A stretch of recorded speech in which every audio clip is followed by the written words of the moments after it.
Kemungkinan pertemuan antara Ketua Umum PD Perjuangan Megawati Soekarnoputri dengan Ketua Majelis Tinggi Partai Demokrat Susilo Bambang Yudhoyono akan digelar ketika Demokrat menyatakan dukungan terhadap Ganjar Pranowo. Hal itu diungkapkan oleh Sekretaris Jenderal PDI Perjuangan Hasto Kristianto dalam acara Wayang Orang Barata Wahyu Makutarama di kawasan Senen, Jakarta Pusat pada Sabtu 9 September. Menurutnya pertemuan formal bisa dilakukan ketika ada dukungan untuk Ganjar. Pola pertemuan tersebut sama seperti partai-partai lainnya yang sudah bergabung bersama PDI Perjuangan mengusung Ganjar Pranowo sebagai capres seperti P3, Hanura, dan Perindo. Hasto mengungkapkan pola pertemuan ini lebih kokoh karena mengusung visi misi untuk kepentingan masa depan bangsa dan negara.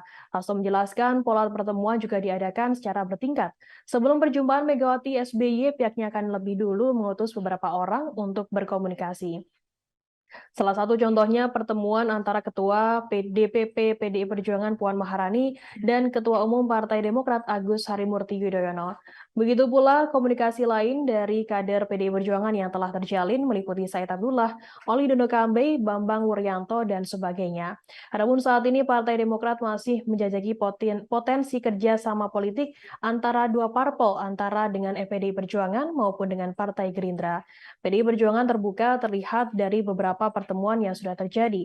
Sebagai informasi, Demokrat belum menentukan pilihan di mana akan berlabuh setelah koalisinya pecah karena bakal calon presiden yang diusung Anies Baswedan memilih Ketua Umum PKB Muhaimin Iskandar atau Caimin menjadi bacawa presnya. Diketahui Demokrat bergabung dalam Koalisi Perubahan untuk Persatuan atau KPP bersama PKS dan Partai Nasdem. AHY sejauh ini kekeh untuk ingin menjadi cawapres pendamping dari Anies. Di sisi lain, PDI Perjuangan terbuka dengan partai manapun yang ingin untuk berkoalisi. Belakangan Demokrat pun mengaku terbuka dengan semua kemungkinan termasuk peluang berkoalisi dengan PDI Perjuangan ataupun dengan Gerindra.